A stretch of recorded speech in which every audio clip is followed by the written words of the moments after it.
Good morning, Boker Tov. Welcome everybody from across the fruited plain to the Aliyah day. We thank you for being with me. I thank you for being with me. It is a joy to have you in the house today, and it is a pleasure to be with you as we are starting a beautiful week here in Texas. We're going to re-enter winter for a little bit apparently tonight or tomorrow night. What's today? Tuesday? Today is Tuesday, right? Yes, it is. So tomorrow night, we're going to go back to winter. This is Texas. The way that the weather in Texas works is that we have summer, then fall, then summer again, and then fall, and then back to summer, and then we just splash into winter. And then winter, we go winter, spring, winter, spring, winter, spring, summer, winter, and then we go into the spring, and then we have spring, spring, winter, winter, summer, winter, spring, winter, summer, back into the fall.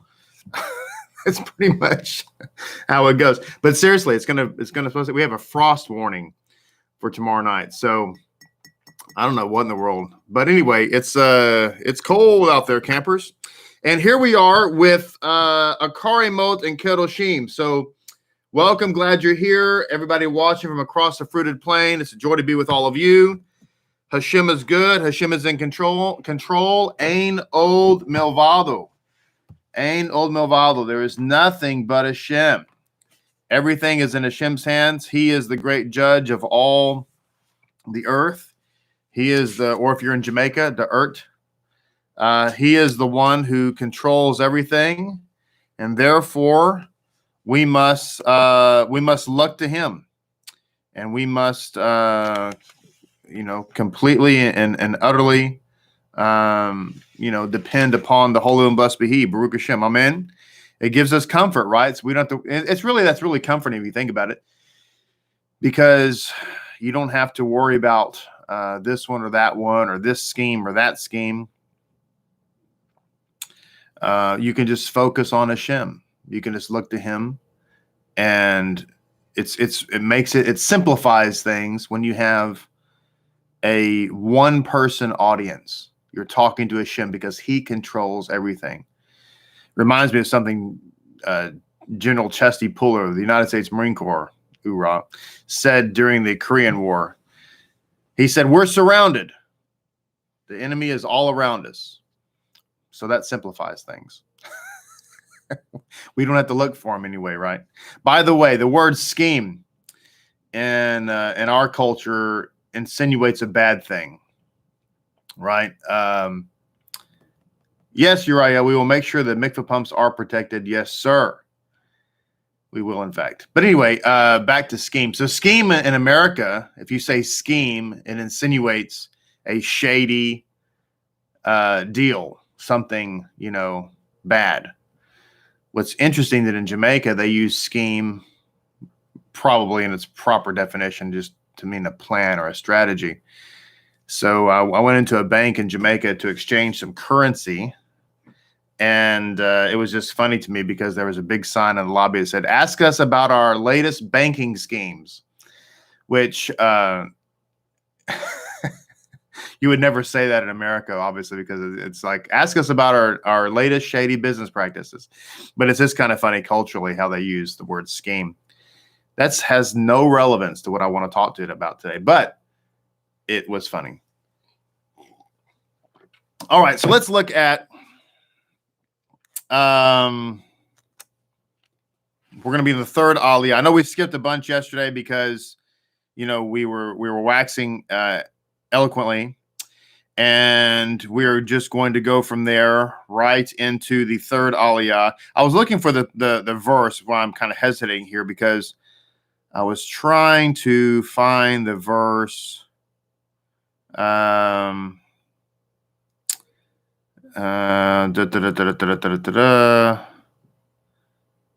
cannot find that verse. There was a verse here. I know I'm probably looking right at it, and I just can't see it. Oh, here it is, right here. Thank God. Okay, this is what I want to say. So remember in the resurrection of the Messiah, how they found his linen garments, the garments with which he was buried. They found them folded up, and left in the tomb. Some of you already know this already, but what Messiah did there with his atonement, spiritually, of course, not necessarily literally, but spiritually mimics what occurred particularly with Yom Kippur. Incidentally, Yom Kippur is about bulls and goats. And so if you read the book of Hebrews and people think that they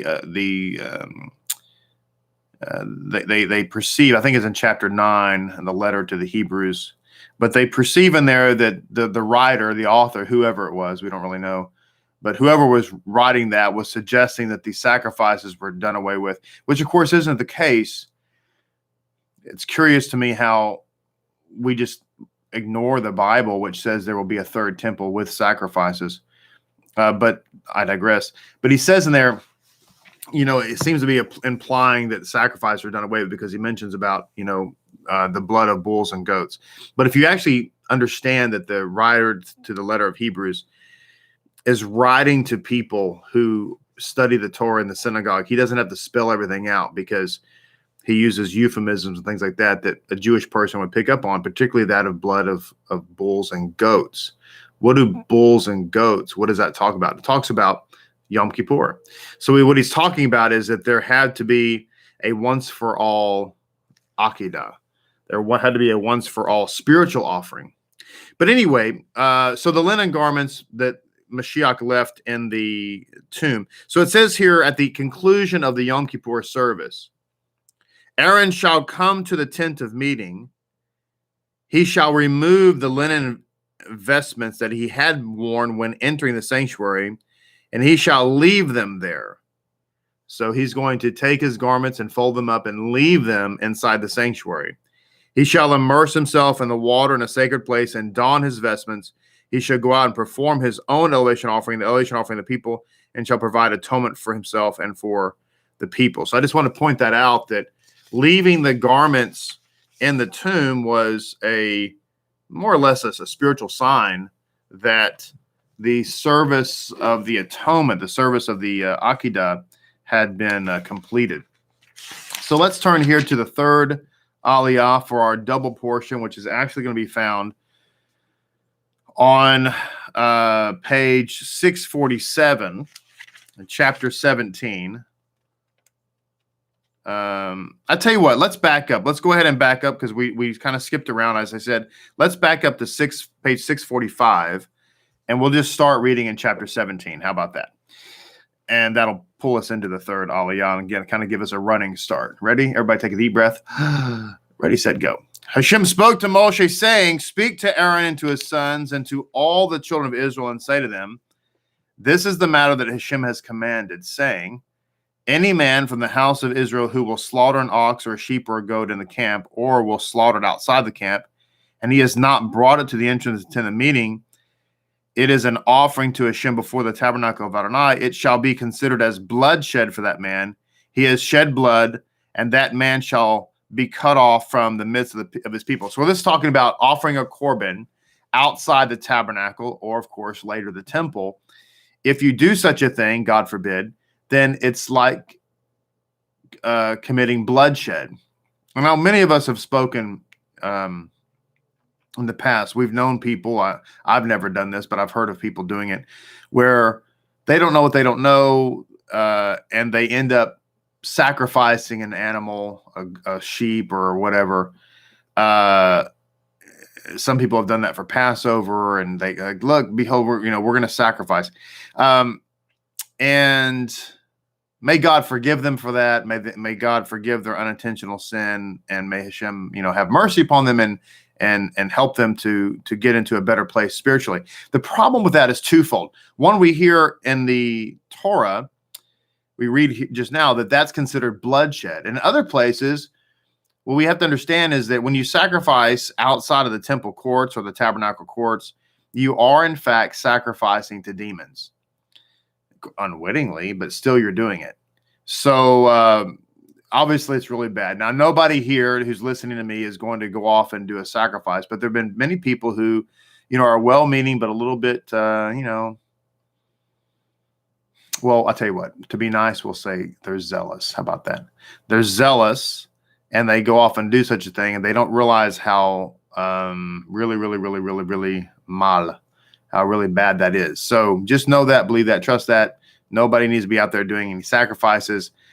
Kosher slaughter, by the way, is also not a sacrifice. Somebody asked me about halal. Halal is a sacrifice, actually. The animal is faced towards Mecca and offered to that false deity.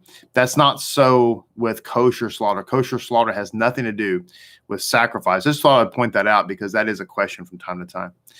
Can Jews eat halal meat? Absolutely not. Is it kosher? By no means. For a whole host of reasons, not the least of which has been offered to a false deity. That is probably the number one reason why it's not kosher.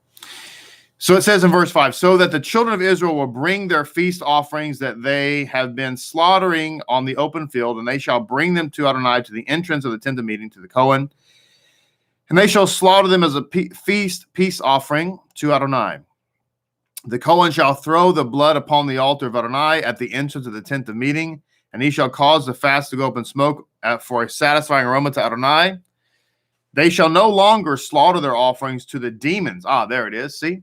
They shall no longer slaughter their offerings to the demons after whom they stray. This shall be an eternal decree to them for the generations. Just in case anybody was curious as to whether or not there were in fact demons, if they're real or imagined, we've just read it in the Torah that there are such things as demons, of course, and when you slaughter offerings outside the temple courts, you are in fact offering them to demons. I would even go so far as to say, and I know that the Talmud would bring this would bear this out, that it actually attracts demons. So it's lotov. And to them you shall say, any man of the house of Israel and of the proselytes who shall dwell among you, who will offer up an elevation offering or a feast offering, and he will not bring it to the entrance of the tent of meeting to perform its service to HaShem, that man shall be cut off from his people. And that's obviously not good. Any man of the house of Israel and the proselytes who dwell among them and who will consume any blood, I shall consecrate my attention upon the soul consuming the blood, and I will cut it off from the midst of its people. So what does it mean to consume blood? Is it talking about, dipping your cup, God forbid, into the blood of an animal and taking a big old strong slurpy sip? Yes. But what is it also talking about? It's also talking about animals that have been slaughtered, kosher ones, of course, and have not had the blood properly, let out. This is what happens when somebody. This is why you can't. Even though you can go to the store and buy, beef or chicken or whatever, it's still not kosher. And people, they scratch their head and say, well, why? What's the deal with that? Well, because of the way in which it was slaughtered. And once again, I've said this before, I'm not going to get into how they're slaughtered because it's kind of gross, but it's definitely not kosher, not any stretch of the imagination. And more importantly, it doesn't, they're not bled properly. And no, you can't take it after the fact and soak it in salt and make it A-OK in the USA. That doesn't work either. And that's the problem. And so when it comes to meat, this is why, you can't just eat any meat you want.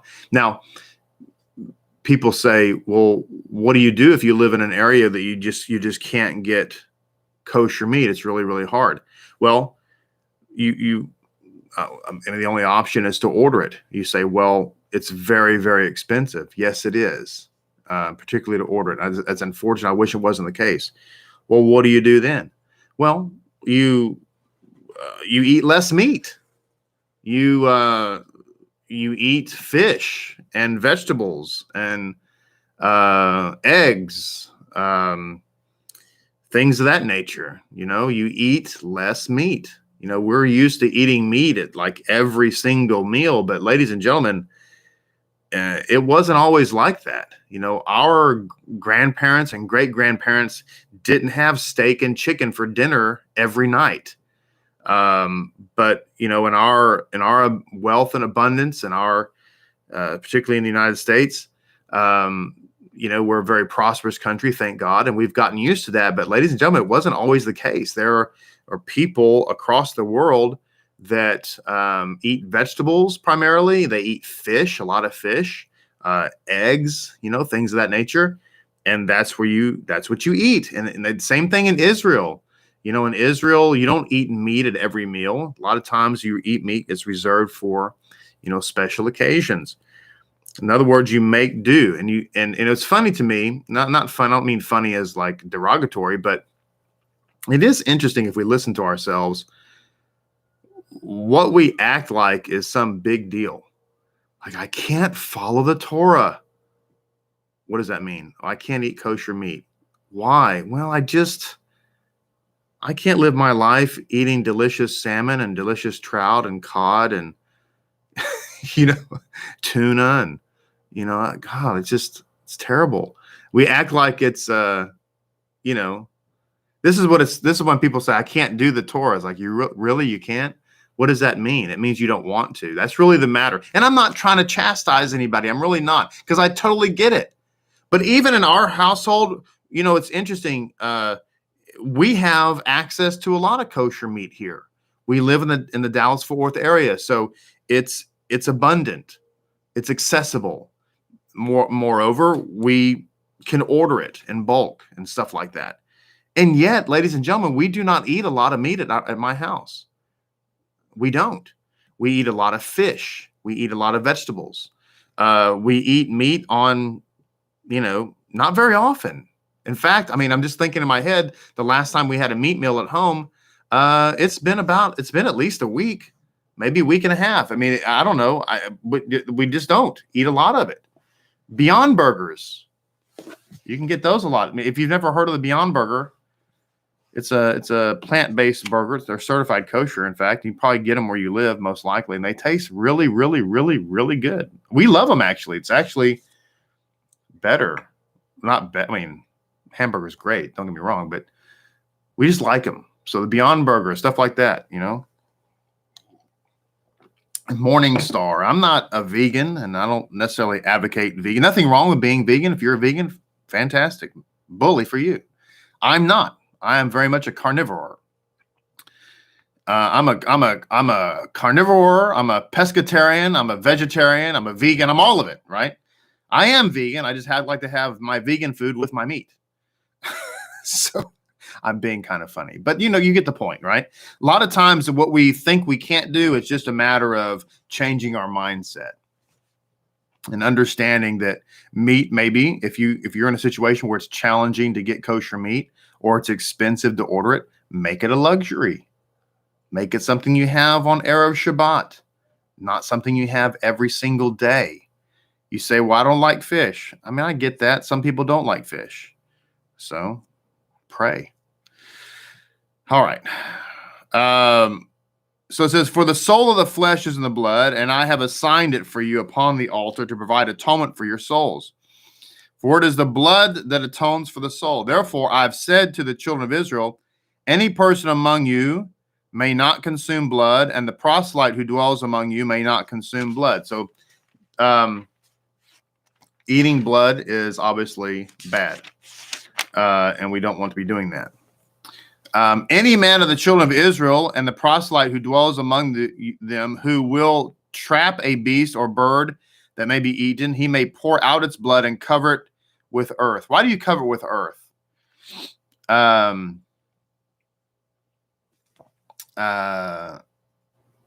Well, because there was a practice back in the antiquity that they would actually make a hole and they would pour blood in it, and leave it open. And then that would attract the demons. And then when the demons were hanging around, because they're attracted to the blood, the vampire thing, that's where that comes from. And while the demons were there, consuming the blood, you could inquire the demons like a seance kind of a thing. It's kind of wicked, and it's so wicked just talking about it, but that's the reason. So it says here, for the life of any creature, its blood represents its life. So I say to the children of Israel, you shall not consume the blood of any creature, for the life of any creature is in the blood. Whoever consumes it will be cut off. And any person who will eat a bird that died or was torn, the native or the proselyte, he shall immerse his garments and immerse himself in water. He shall remain contaminated until evening and then become pure. But if he does not immerse his garments, it does not immerse his flesh, he shall bear his iniquity. All right. So let's pause right there. I know we have more to read in the third Aliyah, but I want to get to a couple of insights before we run out of time.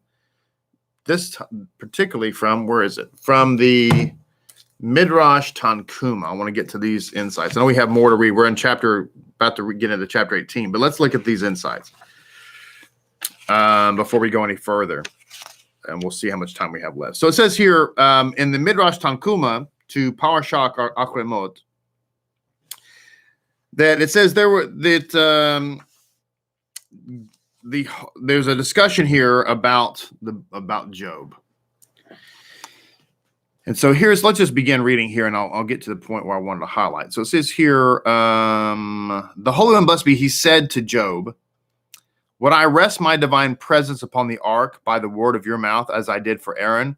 Or would I, by the word of your mouth, remove my divine presence from upon the ark? Now, what is this talking about? The footnotes mentions that it's a chastisement of God against Job, because Job had been complaining that he was being unjustly punished for some unknown reason. It was unclear to him why he was being punished, why he was suffering from such afflictions. Whereas Aaron likewise suffered affliction. His children died, but he did not open his mouth. In other words, he just accepted it as God's,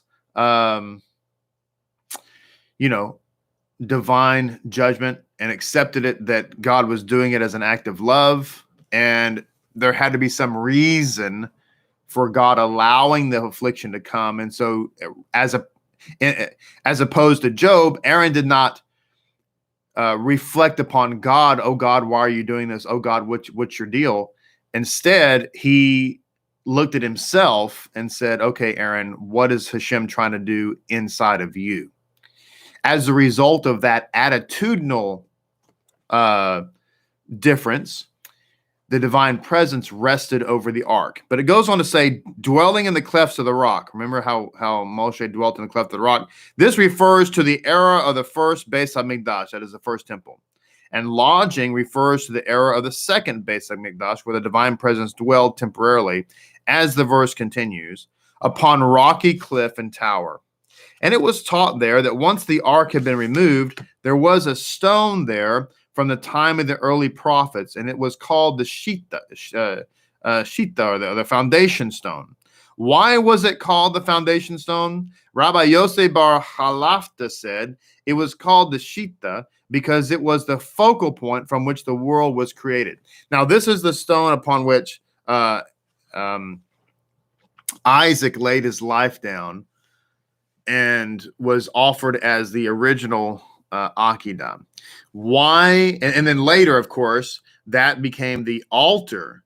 The sages point out that God found the altar because he saw the ashes of Isaac. But in this case, it wasn't talking about the outer altar. It was talking about the Holy of Holies. This is the place upon which the Ark of the Covenant was placed. And then, of course, the atonement blood was poured out upon the ark. So why was the ark placed upon the foundation stone, and why was the blood service of atonement carried out in this place? And the answer is because this is the stone from which the entire world was created. In other words, God caused this stone to be in its place, and then from there, everything expanded out from that point. We also know, of course, that Messiah Yeshua, blessed be he, is the foundation stone. He's the cornerstone. He's the stone the builders rejected, etc. And we know that the Messiah is that all souls, my soul, your soul, are all rooted in the Messiah. So he is the foundation stone, and this is why the blood had to be ultimately upon him, because not only did he shed his blood, but his blood was simultaneously upon him, and he is that foundation stone. This also speaks about the fact of going back to the very beginning and making atonement for the sins that go all the way back, of course, to the Garden of Eden, where naturally all sin originates. Another insight from from Midrash Tanchuma has to do with the death of the righteous. This is an interesting insight here. It says, Rabbi Abba bar Avina said, why does the death of Miriam juxtapose the section dealing with the ashes of the red heifer? This teaches that just as the ashes of the red heifer atone for sin, so also the death of Miriam acts as an atonement. Rabbi Yudin says, why does the section dealing with Aaron's death juxtapose the breaking of the tablets? This teaches that the death of Aaron is difficult, as it were, before the Holy and Blessed be He, as the breaking of the tablets were difficult. Rabbi Hiya bar Abba said, Aaron's sons died on the 1st of Nisan. So why then is their death mentioned on Yom Kippur?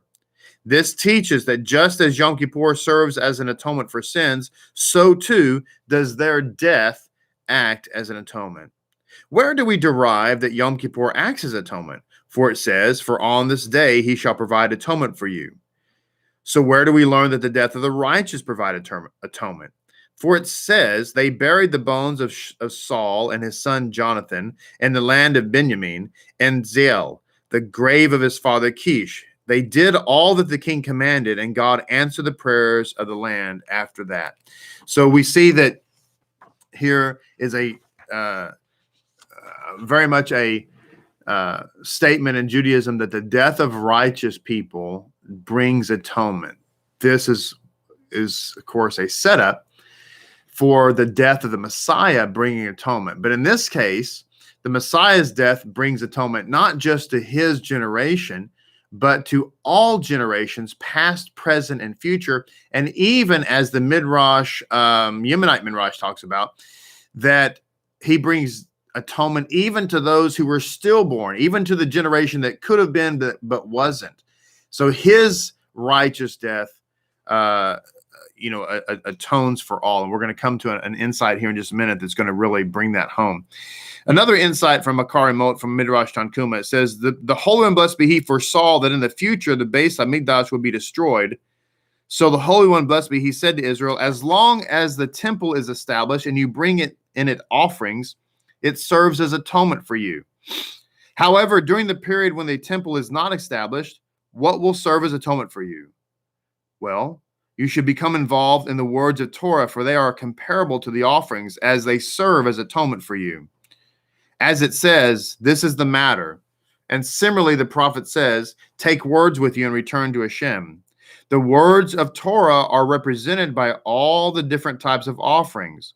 Wine is offered on the altar, as it says, and a quarter hin of wine for a libation. And the words of Torah are compared to wine, as it says, and drink of the wine that I mixed. Bread is offered on the altar, as it says, my offering, my food for my fires. And likewise it says, on the table shall you place showbread before me always. The Torah is compared to bread, as it says, come and partake of my bread.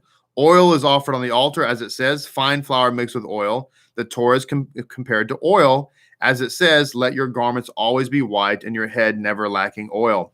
So we read through this that the Torah equals atonement. The Torah equals sacrifice, right? Offerings, korbanot. And Yeshua equals the Torah. So if we use deductive reasoning, what is deductive reasoning? Deductive reasoning says superheroes fly. Clark can fly. Clark is a superhero. That's called deductive reasoning. It's very simple. It's not complicated. It's very logical. So therefore, if we look at this and say, Torah equals sacrifice, Yeshua equals Torah, Yeshua is a sacrifice. Now, one more insight before we sign off for the day. This is an insight, again, from Achrei Mot, Midrash Tanchuma. It says, on that day, HaShem saved Israel. This is from Shemot 14:30. So it says the word Vayosha, saved, is written in the form of Vayi Vasha. He was saved. Okay. He was redeemed together with Israel, as it were. And every time Israel is redeemed, it is though he, that is the Holy One, is redeemed with them. Right? So when God saves you, he in a very mysterious way saves himself. When he redeems you, he redeems himself. Now, this is it's kind of a very mystical concept. There's a lot to this that's alluded to, written about in ancient Jewish writings. But this is why we have to understand the battle is not personal, even though it feels like it is. A lot of times God's salvation of you has to do with saving himself. This is why when Moshe prayed about saving Israel, it was not so much about Israel, but it was rather about God's reputation in the world. So by saving Israel, God was in effect saving his reputation. So it says here, Rabbi Ami said, Moshe praises the congregation of Israel by saying, fortunate are you, Israel, who is like you, a nation delivered by HaShem. It is not written a nation that was delivered by HaShem, but rather a nation that is delivered by HaShem. This can be compared to a person who had a seah of wheat of Maser Sheni. What does he do with it? He gives money and redeems it. So to Israel, what are they redeemed with? The Holy and blessed be he, as it were, as it is said, a nation delivered by HaShem. So HaShem is the Redeemer. The Holy and blessed be he said, in this world you are saved by people. In Egypt by Moses and Aaron, in the time of Sisera by Barak and Devorah, and the time from Midian by Shamgar, son of Anos. And it says, and he too saved Israel, and likewise by the judges who saved Israel. However, because they were mortals, and this is a very important insight, we'll end with this. This is a very important insight as to why the Messiah must be divine. It is an impossibility that the Messiah can be just a mere human and not God in the flesh. It can't be. If that's the case, then we're all wasting our time and we might as well go play golf because of this statement in the Midrash Tanchuma. Because these men were mortals, you would eventually return and be subservient to others. So a mere mortal can never be the Redeemer for all time, because just like I said in the Midrash Tanchuma here, if they were just mere mortals, we would eventually go back into slavery, which has been the case every single time. However, in the future, I myself, that is HaShem talking, I myself am going to redeem you, and never again will you be subservient to others, as it says, but Israel is saved by HaShem, an eternal salvation. This is why Messiah Yeshua is the divine Messiah, because the salvation that he brings is an eternal salvation that can never be undone, and only HaShem can do that. No human being can ever make that happen. But what do we know? What do we know? Thank God for the Messiah Yeshua. Thank God for his salvation. May his name always be glorified within Lapid Judaism.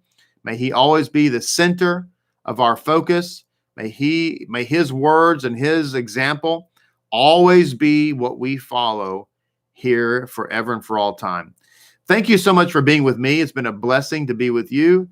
I want to ask everybody to please donate to Sar Shalom Synagogue and or Lapid Judaism. You can use the text to give numbers that are in the description of this video. You can also go on our websites and give that way, or you can call the office and talk to Keturah. But I want to encourage everybody to make a donation. If you like this channel, if you enjoy the content, if you're a frequent flyer here with the Aliyah Day, please help us. Please support us. We depend upon your faithful giving. Without that, we simply can't continue, because we don't have we don't charge for anything. We don't have any other stream of income except for the people that generously give of tithes and offerings. So please do that. Please support us. It would be a great help, and you can be integral in helping this truth and this light and this torch of the Messiah go out to the four corners of the earth.